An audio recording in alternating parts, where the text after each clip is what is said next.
Good morning children. In this video today we are going to learn how to learn formula of mathematics, especially for the students of class 12th. So the first point, that is you must have chapter wise list of all correct formulas.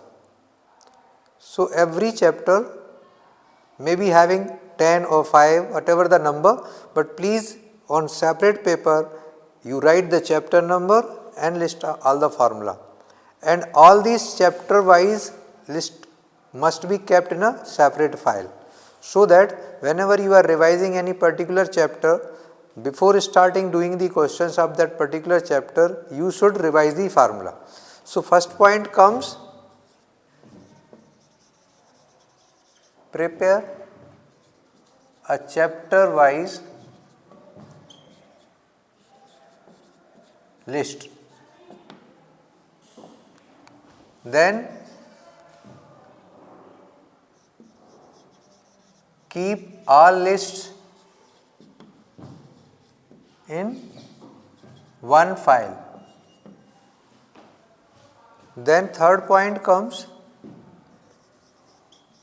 revise the formula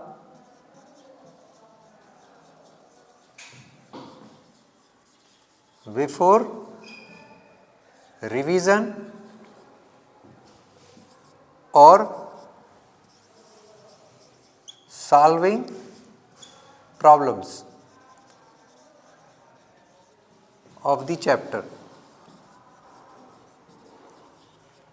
So this is just basic preparation that you have to do.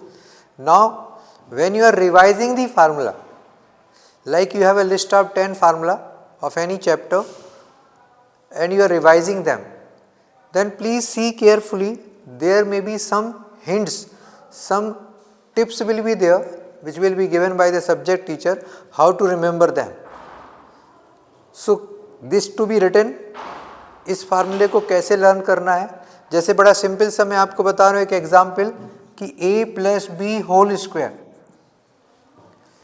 Normally we learn like a square plus 2ab plus b square, or sometimes children are learning like a square plus b square plus 2ab. Whatever the way you have learned, my point is the point to remember, how to remember this formula. वो जो एक particular formula की कोई एक tips होती है या trick होती है जिस तरह से आप उसको याद करते हैं, तो यहाँ पर क्या है कि a की पावर जो यहाँ पर हाईएस्ट है वही पावर यहाँ पहली टर्म में आती है, उसके बाद इसकी पावर एक डाउन हो गई, 2 की जगह 1 आ गया. पहली टर्म में b की पावर 0 है लेकिन सेकेंड टर्म में 1 पावर आ गया. देन b की पावर इंक्रीज हो रही है और a की पावर डिक्रीज हो रही है. इस तरह के कुछ स्पेशल पॉइंट्स हर फार्मूले में होते हैं, उनको अगर आप रिवाइज करेंगे साथ में तो आपको इजी होगा उन फार्मूलों को लर्न करना. So next point comes,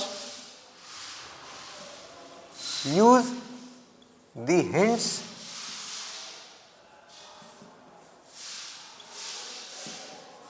given by the teacher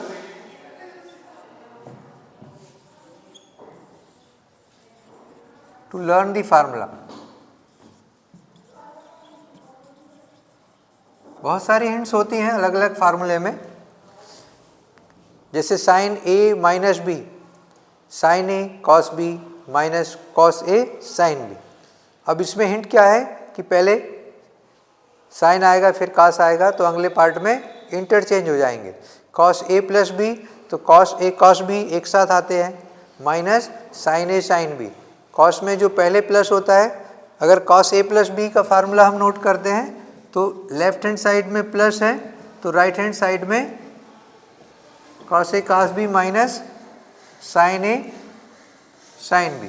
तो ये अपोजिट साइन है यहाँ पर, जबकि साइन ए प्लस बी में इधर भी प्लस होगा इधर भी प्लस होगा. तो ये कुछ ऐसे पॉइंट्स होते हैं फार्मूला लर्न करते समय जिनको हमें ध्यान रखना होता है, और साइड में आप चाहें तो नोट कर सकते हैं कि साइन में सेम साइन चलेगा, कॉस में अल्टरनेट होगा, प्लस का माइनस, माइनस है तो प्लस आएगा. तो ये जो स्पेशल हिंट्स हैं उन्हें हमें याद करना है, लर्न करना है, फार्मूले के साथ नोट कर लेना है और उसके हिसाब से ही आगे करना है। अब इस तरह के फार्मूले जैसे इसमें है पावर 2 है, ये सिर्फ पावर 2 के लिए है, 3 के लिए नहीं है, 4 के लिए ये फार्मूला नहीं लगेगा, 1 के लिए नहीं लगेगा। तो ये हर फार्मूले के कुछ लिमिटेशंस होते हैं, उनको हमें ध्यान रखना है। नेक्स्ट पॉइंट है, कुछ ऐसे फार्मूले होते हैं जो लेफ्ट से राइट साइड यूज़ होते हैं और राइट से लेफ्ट साइड भी यूज़ होते हैं। जैसे ये फार्मूला आप देखेंगे कुछ जगह पर राइट से लेफ्ट भी लगता है। Same in class 11th and 12th these trigonometric identities are using from left side to right side and right side to left side। तो हमें क्या करना है, आपको एक पूरा ब्लैंक पेपर होना चाहिए जिसमें केवल लेफ्ट साइड लिखी हुई है। जैसे सिर्फ साइन a माइनस बी लिखा हुआ है, कॉस a प्लस बी लिखा हुआ है। इस तरह का एक ब्लैंक पेपर आपको बनाना है जिसमें लेफ्ट साइड को देख के आप राइट साइड लिखेंगे, और एक दूसरा पेपर होगा जिसमें सिर्फ राइट साइड लिखी होगी और राइट साइड को देखते हुए आप लेफ्ट हैंड साइड लिखेंगे। So this is next point that use LHS only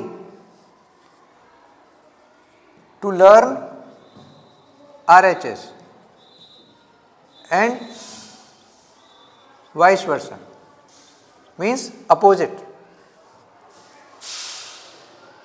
Then next point comes, whenever you are using any formula, don't see in the list।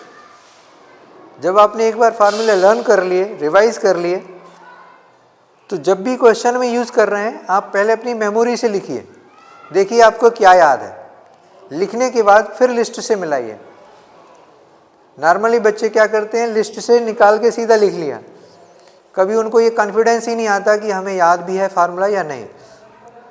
तो best तरीका क्या है, पहले हमेशा अपने मन से लिखना चाहिए और लिखने के बाद आप चेक कर सकते हैं क्या मिस्टेक है।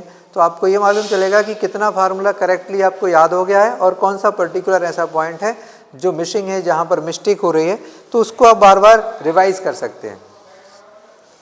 इस तरह से हमें इसमें क्या करना है, 6 में always right then check from the list.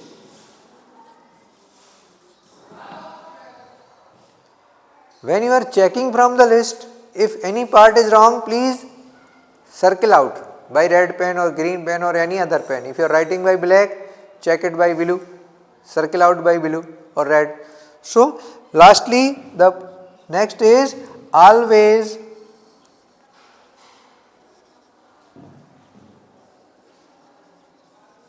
highlight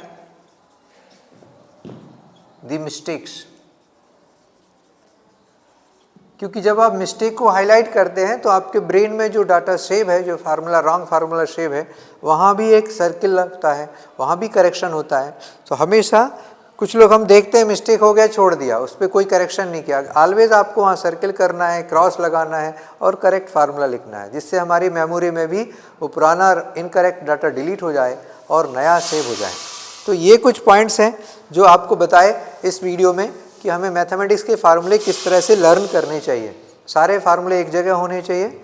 और इनको एक और पॉइंट हमें आपको बता दूं चलते चलते लास्ट में, नंबर 8, कि पर डे आपको एटलीस्ट 4 to 5 फार्मूले रिवाइज करने ही चाहिए, चाहे एग्ज़ाम हो या ना हो। तभी फार्मूले आपको परमानेंटली बोर्ड एग्ज़ाम के ठीक पहले ठीक से याद होंगे।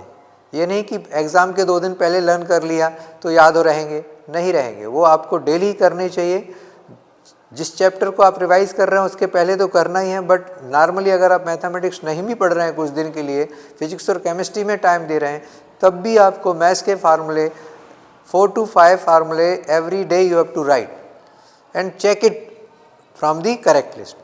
ओके चिल्ड्रन, तो good bye, thank you for watching this video.